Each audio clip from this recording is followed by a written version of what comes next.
नमः शिवाय। हर हर महादेव। माता पार्वती की जय। श्री शिव महापुराण की जय। प्यारे भक्तगणों, आज सोमवार के दिन आप सभी श्रवण करेंगे श्री शिव महापुराण द्वितीय रुद्र संहिता 7वां अध्याय। इस अध्याय में आप सुनेंगे कमल से उत्पन्न लिंग का अभिभर्व। ब्रह्मा जी बोले, श्री नारायण देव के शयन करने पर शिव जी की इच्छा से उनकी नाभि में से एक विशाल कमल की उत्पत्ति हुई, जिसका अनंत योजन का विस्तार और अनंत योजन की ऊंचाई थी। इसके साथ ही सांब अर्थात पार्वती सहित शिव जी ने मुझे उत्पन्न किया। इस प्रकार में हिरण्य गर्भ उस कमल से प्रकट हुआ, जिसके 4 मुख लाल मस्तक पर त्रिमुंड धारण किए हुए। मैंने उस कमल के अतिरिक्त और कुछ भी नहीं देखा। उस समय मुझे कुछ भी ज्ञान नहीं था, जिससे मैंने ना तो यह जाना कि मैं कौन हूँ और मुझे किसने उत्पन्न किया है। कुछ ही क्षण पश्चात मुझे बुद्धि प्राप्त हुई और कमल के नीचे मैं अपने कर्ता को ढूंढने लगा। हे मुनि, तब एक एक नाल को पकड़ता हुआ 100 वर्ष तक मैं नीचे को चला, किंतु मैंने वहां भी कमल की जड़ को नहीं पाया। फिर मैं कमल के ऊपर जाने की इच्छा करने लगा। हे मुनि, जब इस नाल के मार्ग द्वारा मैं ऊपर आया तो कमल की कली मिली। वहां मुझे तप करने की मंडलमयी वाणी सुनाई पड़ी। इस मोहनाशक आकाशवाणी को सुनकर मैं अपने पिता के दर्शन की इच्छा से फिर तप करने लगा और 12 वर्ष तक कठिन तप किया। पश्चात 4 भुजाधारी सुंदर नेत्र वाले भगवान विष्णु प्रकट हुए। वे अपने सर्व आयुध से संपन्न पीताम्बर धारी मुकुट आदि महान भूषणों से संपन्न थे, जिन पर करोड़ों कामदेव के समान कांति छाई हुई थी। उन्हें मैंने मोहित होकर देखा। सत असतमय उन महाभुज नारायण भगवान को देखकर मैं बड़ा प्रसन्न हुआ और शिव की माया से मोहित होकर अपने पिता को न जानकर उनसे बोला कि तुम कौन हो। फिर मैंने अपने हाथ से उस सनातन पुरुष को जगाया, परंतु मेरे तीव्र हाथों द्वारा जगाए जाने पर भी वह क्षण मात्र के लिए ही जागे और मुख से बोले कि तुम निर्भय हो जाओ, मैं तुम्हारी संपूर्ण कामनाओं को पूर्ण करूंगा। हे देवर्षि, तब उन मुस्कुराते हुए विष्णु से ऐसे वचन रजोगण से विरोध मानकर मैंने उन जनार्दन से कहा कि हे निष्पाप, क्या तुम नहीं जानते कि मैं सबके संहार का कारण हूँ और तुम शिष्य जैसे मुझ पर शासन करते हो।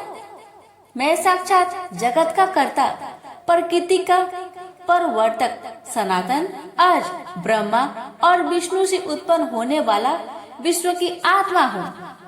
वेद मुझे स्वयंभू, स्वराट, परमेष्ठी और श्रेष्ठ कहते हैं।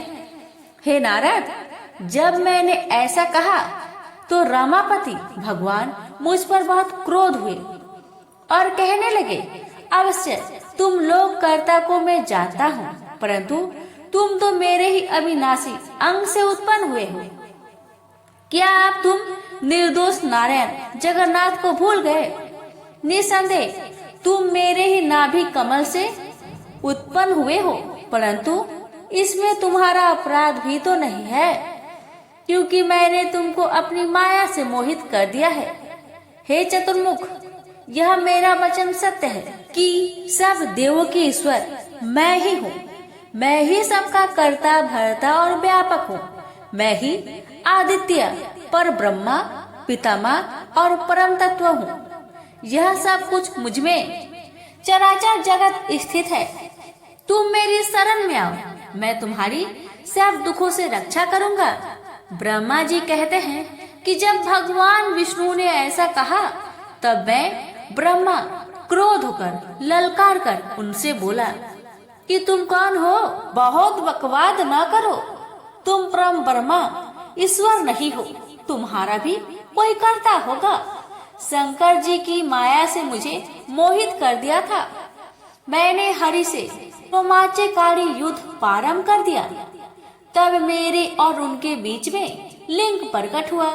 हम दोनों ने उस देव को नमस्कार कर अपना युद्ध बंद किया और प्रार्थना की कि हे महाप्रभु, हे महेशान, आप शीघ्र ही हमें अपने वास्तविक रूप का दर्शन दीजिए। इस प्रकार वे हम दोनों के मन में स्थित हुए और शिव जी को नमस्कार करते हुए हमारा 100 वर्ष का समय व्यतीत हो गया। प्रेम से बोलिए उमापति शंकर भगवान की जय। श्रवण करेंगे प्रणव व्याख्या।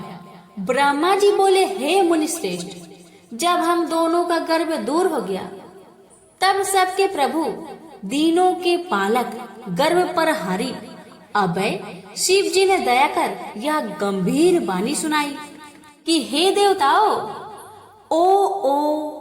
तब उस महानाद को सुनकर मैंने सोचा कि यह क्या है।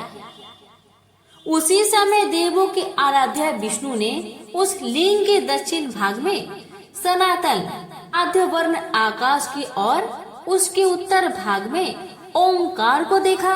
फिर मकर को मध्य में और अंत में ओम को देखा, जो सभी सूर्य और चंद्र मंडल की भांति स्थित थे और जिसके आदि अंत और मध्य का कुछ भी पता न था तथा सत्य, आनंद और अमृत स्वरूप को परम ब्रह्मा परायण की दृष्टि गोचर हो रहा था। परंतु यह कहाँ से प्रकट हुआ है, इस अग्नि सदृश की हम परीक्षा करें और इसके नीचे की ओर जाकर देखें।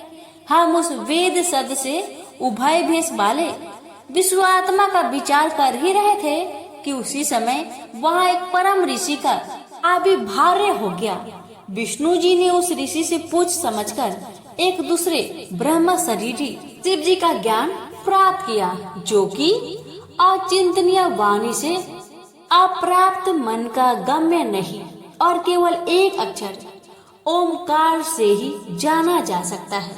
वही एक अक्षर रूप, रीत, सत्य, परम कारण, सत्य, आनंद, अमृत, परात्पर और परम ब्रह्मा है। उसी एक अक्षर आकार से भगवान बीज स्वरूप अंड से उत्पन्न ब्रह्मा जी है और उसी एक अक्षर उकार से हरि विष्णु परम कारण है। फिर उसी महान से नील लोहित महादेव जी है, परंतु सबका सृष्टिकर्ता आकार ही है।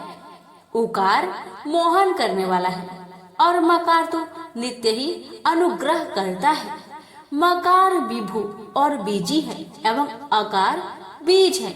ऐसे ही उकार रूप प्रधान पुरुष ईश्वर हरि योनि अर्थात कारण है और बीज बीज और योनि यह नाग संज्ञा वाले महेश्वर ही है। इन्हीं प्रभु बीजी के लिंग से आकार उकार रूप से योनि में गिरकर चारों ओर बढ़ने लगा।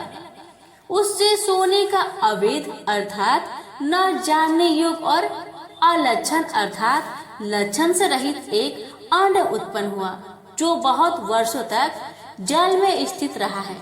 1000 वर्ष के बाद भगवान ने इनके 2 भाग किए। जब जल में स्थित इस अंड को ईश्वर ने व्याघात कर 2 भाग किया, तब इसका स्वर्णमयी एक कपाल ऊपर स्थित हुआ, जिससे धू अर्थात स्वर्गलोक प्रकट हुआ और कपाल के नीचे के भाग से 5 तत्वों वाली पृथ्वी प्रकट हुई।